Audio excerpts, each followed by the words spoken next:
Assalamualaikum warahmatullahi wabarakatuh.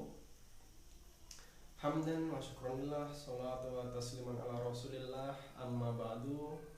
Anak-anak sekalian, dimanapun kalian berada, semoga semuanya masih selalu dalam lindungan Allah subhanahu wa ta'ala.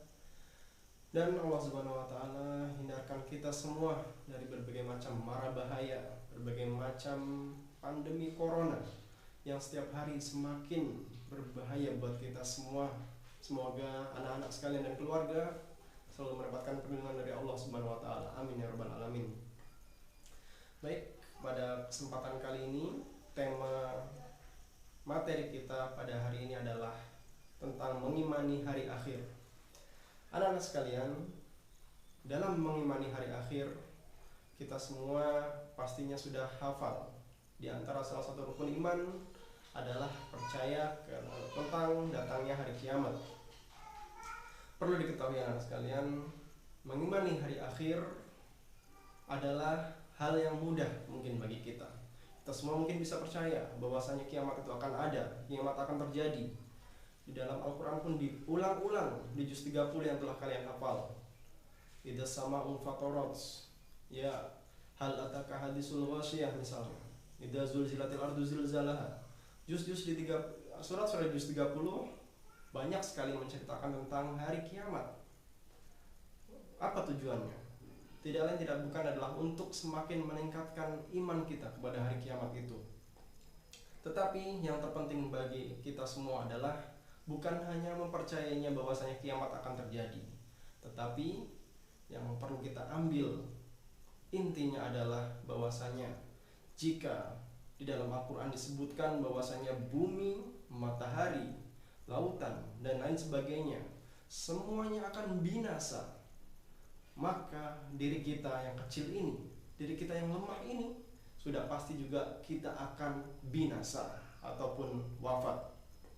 Untuk itu, kita semua yang saat ini masih diberikan oleh Allah kesempatan untuk hidup di dunia ini, marilah kita ambil pelajaran tentang hikmah dari Allah Subhanahu wa taala menceritakan begitu banyak hari akhir yang Rasulullah SAW berdakwah 13 tahun di Mekah. Hanya inti yang disampaikan adalah bahwasanya mereka semua akan berakhir dan mereka semua akan dibangkitkan dan akan ditanyakan terkait apa yang telah mereka jalani selama hidup di dunia. Baik, dalam sebuah hadis dikatakan bahwasanya la tazulu qadamu abdun hatta yus'alu an arba. Tidak akan bergeser kaki anak Adam sampai ditanya kepadanya 4 hal pada hari kiamat atau hari akhir nanti. Yang pertama adalah tentang umur, untuk apa dia pergunakan. Anak-anak sekalian, umur kita sebuah nikmat yang besar dari Allah Subhanahu wa taala. Umur kita adalah aset, adalah harta bagi kita untuk kita manfaatkan. Yang apapun yang telah kita lakukan selama mengisi umur kita, semuanya kelak akan dipertanggungjawabkan oleh Allah Subhanahu wa taala di hadapan Allah Subhanahu wa taala. Ketika kita beramal yang baik, itu nanti akan menjadi balasan buat kita. Dan ketika kita beramal yang buruk, itu pun nanti akan ditanyakan oleh Allah Subhanahu wa taala dan kita dimintai pertanggungjawaban. Maka dari itu yang pertama ditanyakan adalah umur. Untuk apa kita pergunakan selama hidup di dunia ini. Yang kedua yang akan ditanyakan adalah tentang ilmu. Ilmu kita, untuk apa kita pergunakan? Ilmu kita, sudahkah kita pergunakan? Anak-anak sekalian, untuk mengimani, untuk mendapatkan ilmu mungkin bukanlah barang yang sulit. Kita semua bisa mudah menghafal.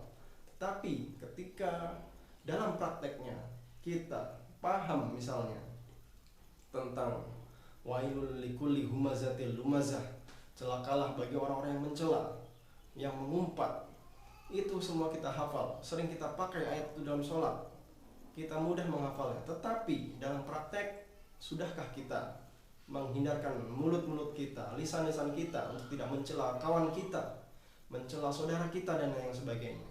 Itu baru satu ayat. Begitupun ayat yang lain begitu banyak yang mudah kita hafal, mudah kita ingat, tetapi dalam mempraktekannya begitu sulit mungkin kita lakukan. Itulah hal yang akan ditanyakan. Yang kedua yaitu ilmu. Yang ketiga yaitu tentang harta. Harta kita, semua yang kita miliki, rumah kita, pakaian kita, dan lain sebagainya, itu semua akan ditanya dari mana datangnya, dari mana kita mendapatkannya, dan ketika kita sudah memilikinya, untuk apa dipergunakannya harta-harta itu. Mungkin ada harta kita yang kita dapatkan dari hasil yang tidak halal, dan kita akan ditanyakan tentang itu.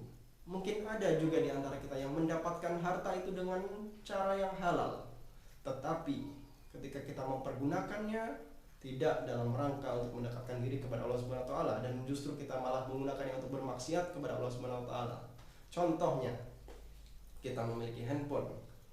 Handphone walaupun kita belinya dengan uang yang halal, belinya kita menggunakan pendapatan yang halal, tetapi ketika kita menggunakannya untuk sesuatu yang tidak baik, untuk nauzubillah, misalnya melihat-lihat video-video di YouTube yang tidak baik, itu semua juga akan mendapatkan pertanggungjawaban di hadapan Allah Subhanahu wa taala. Nauzubillah min zalik. Yang keempat yang akan ditanyakan adalah tentang jasad kita. Jasad kita untuk apa dipergunakan? Allah Subhanahu wa taala berikan kita mata, berikan kita lisan, berikan kita tangan dan kaki. Semuanya akan dimintai pertanyaan, dipertanggungjawabkan. Dalam surat Yasin disebutkan, al-yauma nakhtimu ala afwahihim wa tukallimuna aydihim wa tashhadu arjuluhum bima kanu yaksibun. Bahwasanya kelak mulut kita akan dikunci ketika ditanya. Tangan kita akan berbicara apa yang telah tangan ini lakukan, dan kaki kita juga telah akan bersaksi ketika kita hidup di dunia, untuk apa kaki kita melangkah, kemana kaki kita melangkah. Itu pun akan mereka semua akan berbicara walaupun mulut kita terkunci. Untuk itu anak-anak sekalian, di bulan Ramadan ini marilah kita semua mencoba untuk menjaga segala nikmat yang telah Allah berikan. Dari 4 yang akan ditanyakan tadi, marilah kita sama-sama jaga, marilah kita sama-sama siapkan, karena itu kelak akan ditanyakan oleh Allah Subhanahu wa taala. Semoga tausiah singkat ini bermanfaat untuk kita semua, dan kita semua bisa mengambil pelajaran dan bisa mempraktekkan dalam kehidupan kita sehari-hari ke depannya. Wabillahi taufiq wal hidayah. Wassalamualaikum warahmatullahi wabarakatuh.